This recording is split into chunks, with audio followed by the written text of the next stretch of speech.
નમસ્કાર દર્શક મિત્રો, કૃષિ દર્શન કાર્યક્રમમાં હું મૃગાક્ષી આપનું હાર્દિક સ્વાગત કરું છું.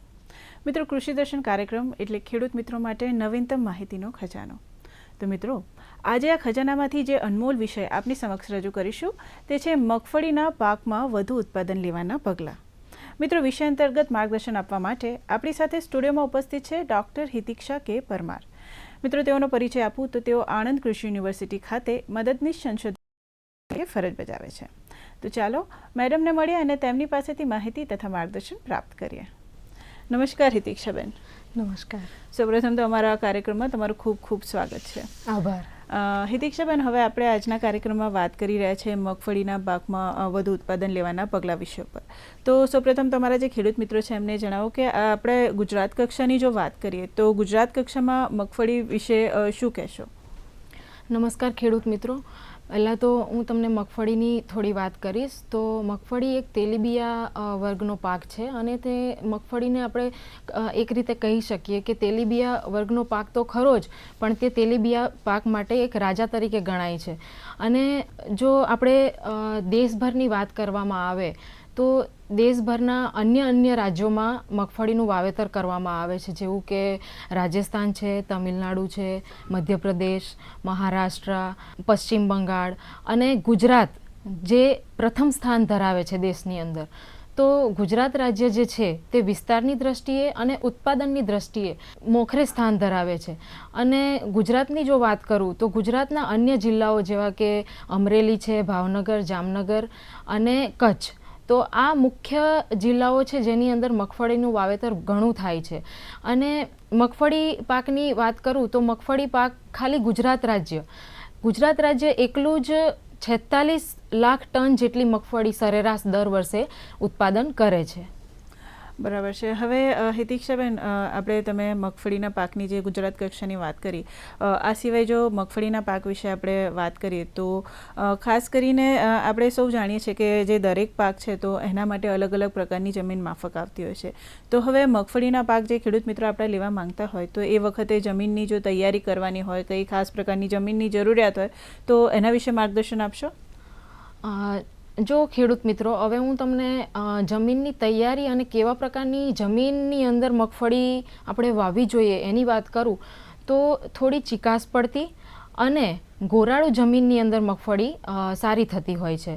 જો મગફળીની વાત કરીએ તો મગફળીના ડોડવા જે જમીનની અંદર બેસે છે, તેટલા માટે જો જમીન સારી ફળદ્રુપતાવાળી હોય તેવા જમીનની પસંદગી કરવામાં આવે તો આપણને ઉત્પાદનની દ્રષ્ટિએ ઘણો બધો ફાયદો થતો હોય છે.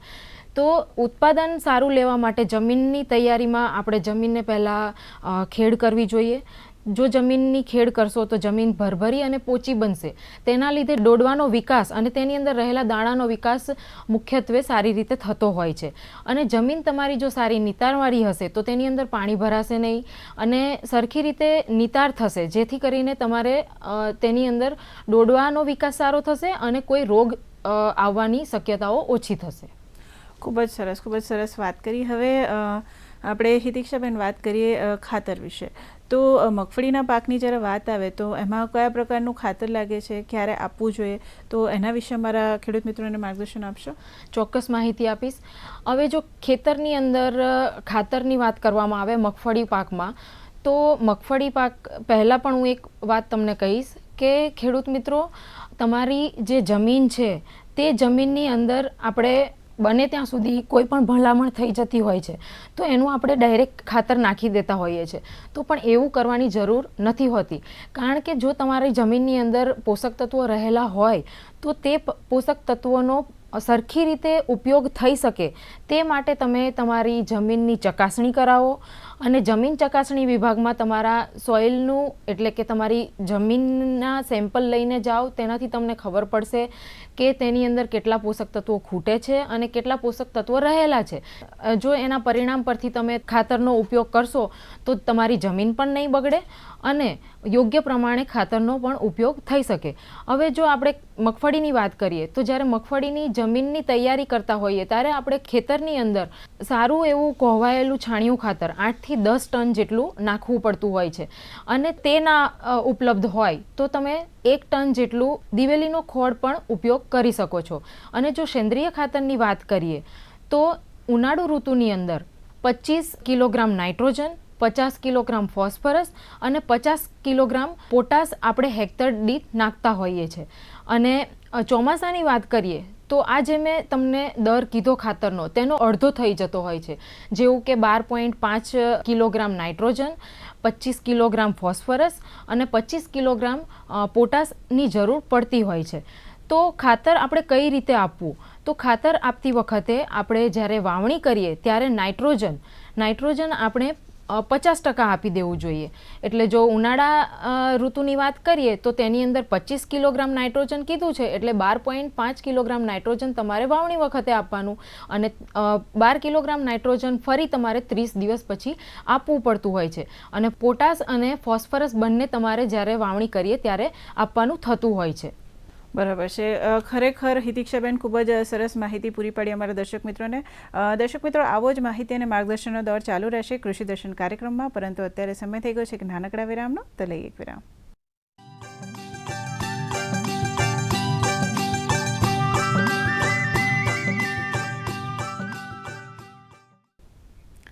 વિરામ બાદ ફરી એકવાર સ્વાગત છે આપ સૌનું કૃષિ દર્શન કાર્યક્રમમાં. અને મિત્રો, આજના કાર્યક્રમમાં આપણે વાત કરી રહ્યા છે મગફળી પાકમાં વધુ ઉત્પાદન લેવાના પગલાં વિશે.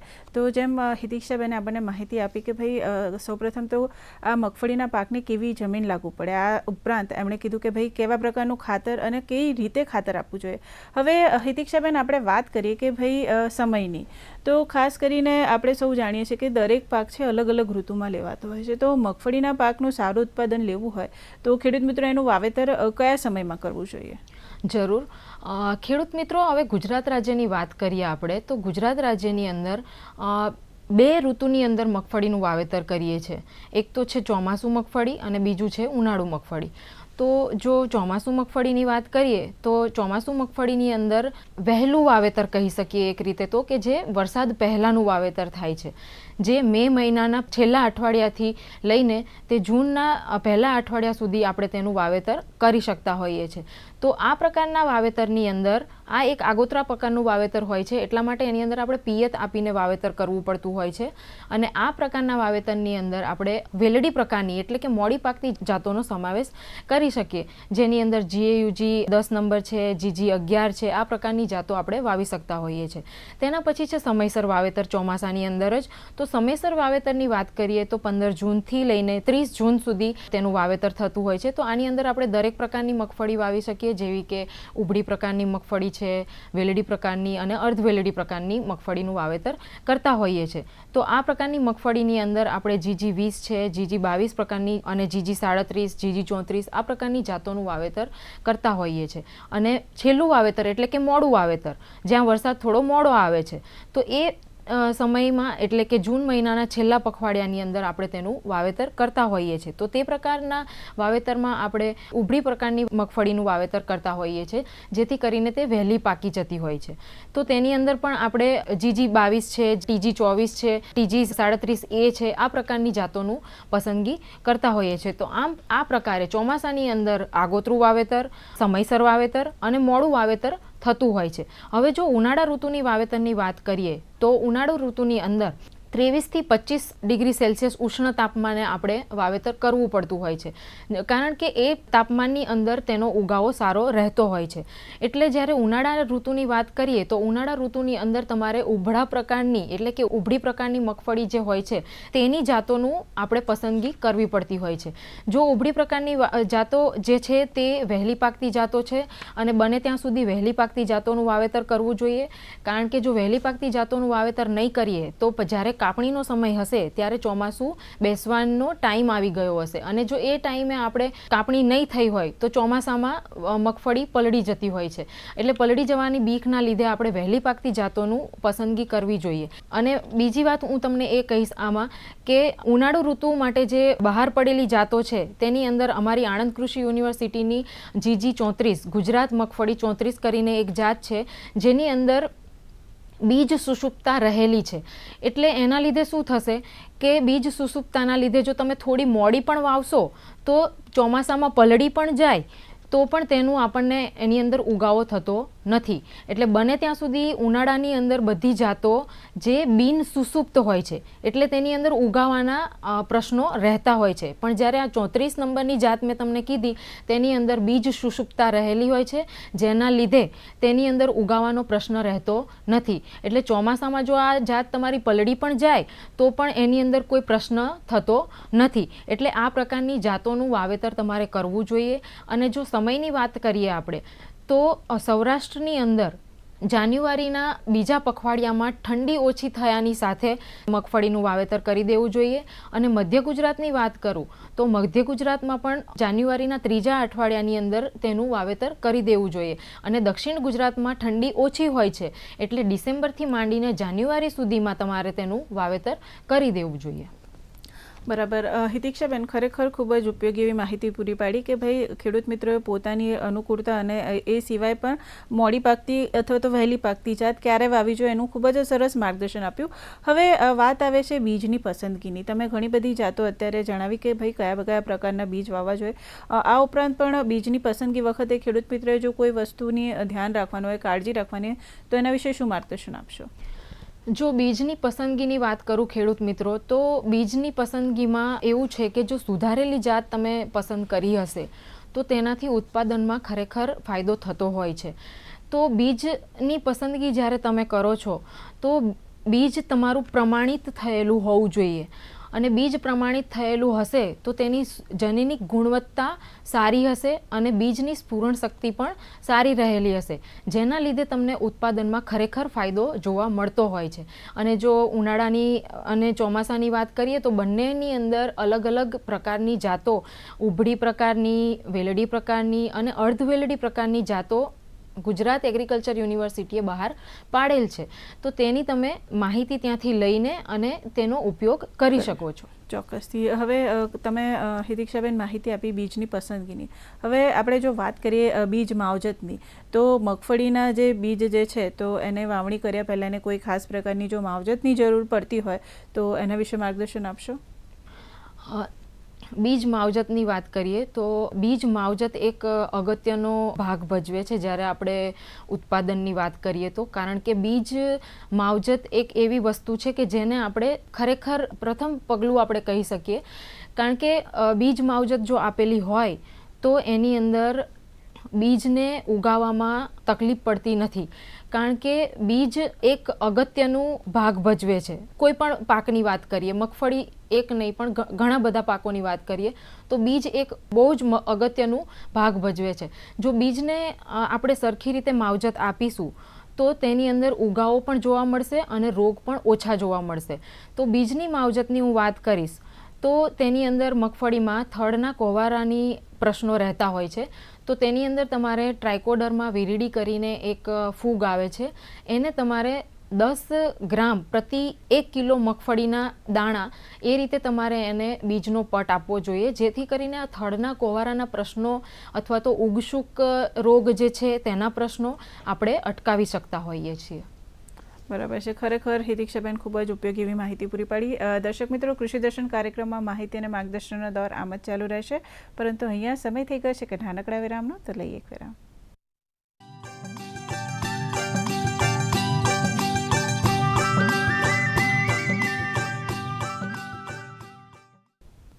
વિરામ બાદ ફરી એકવાર સ્વાગત છે આપ સૌનું કૃષિ દર્શન કાર્યક્રમમાં. અને મિત્રો, આજના કાર્યક્રમમાં આપ સૌ જાણો છો એમ આપણે વાત કરી રહ્યા છીએ મગફળીના પાકમાં વધુ ઉત્પાદન લેવાના પગલાં વિશે.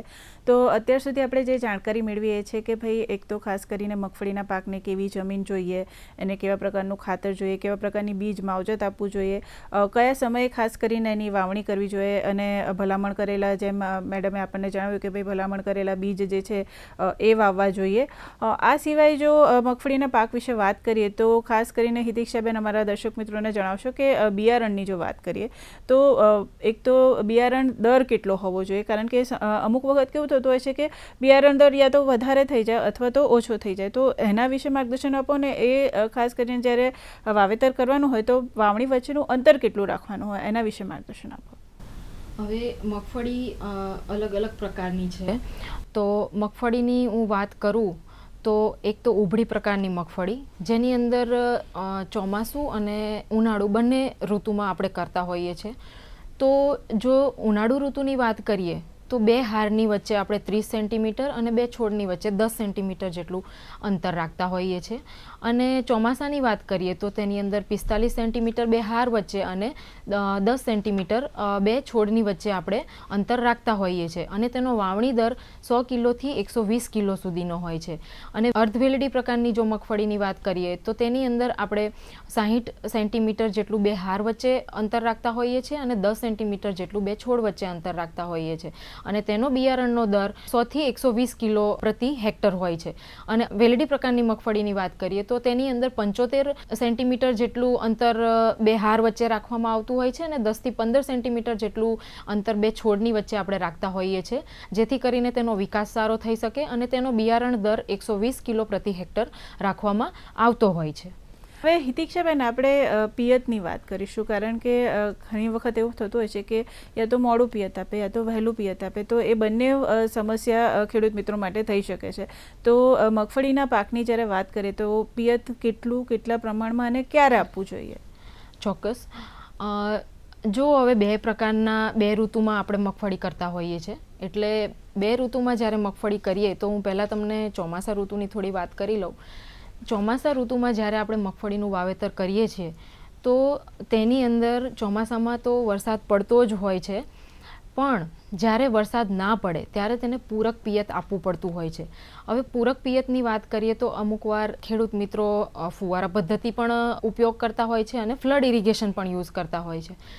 જો વરસાદ ન પડે અને જમીનની અંદર ભેજ ન હોય તેની હું તમને થોડી ક્રાંતિક અવસ્થાઓ કહીશ મગફળીની, જેવું કે ફૂલ આવવા, ફૂલ ઉગડવા અને સૂયા બેસવાની અવસ્થા અને દોડવાનો જે વિકાસ થાય, એની અંદર દાણા હોય એનો વિકાસ થાય, તે અવસ્થાએ તમારે પાણી સમયસર અને યોગ્ય રીતે આપવું જ પડશે. નહીંતર તેની અંદર ઉત્પાદનમાં ઘણો બધો ઘટાડો જોવા મળતો હોય છે, કારણ કે દોડવાનો વિકાસ તો થશે પણ અંદર દાણા બેસશે નહીં, અને દાણા નહીં બેસે તો દોડવા તમારા પોચા રહેશે અને તેના લીધે ઉતારો સારો આવતો નથી. હવે ઉનાળુ ઋતુની અંદર પિયતની વાત કરવામાં આવે તો ઉનાળુ ઋતુમાં પણ યોગ્ય સમયે, યોગ્ય રીતે અને જે અવસ્થાઓ મેં તમને કીધી તે અવસ્થાએ સમયસર પાણી આપવું ખૂબ જ જરૂરી છે જો સારું ઉત્પાદન મેળવવું હોય તો પ્રથમ પિયત તમારે વાવણી કર્યાની બાદ તરત જ આપી દેવું પડે, જેથી કરીને મગફળીના દાણાનો ઉગાવો ખેતરમાં સારી રીતે થઈ શકે. બીજું પિયત તમારે 18 થી 20 દિવસમાં આપી દેવું પડે. એનાથી આપણે થોડું વનસ્પતિક વૃદ્ધિ છે તેને અટકાવી શકીએ, અને વનસ્પતિક વૃદ્ધિ અટકાવીએ એટલે શું થશે કે જે તેની વૃદ્ધિ છે એ સીધી તમારી ફૂલની અંદર ડાયવર્ટ થતી હોય છે.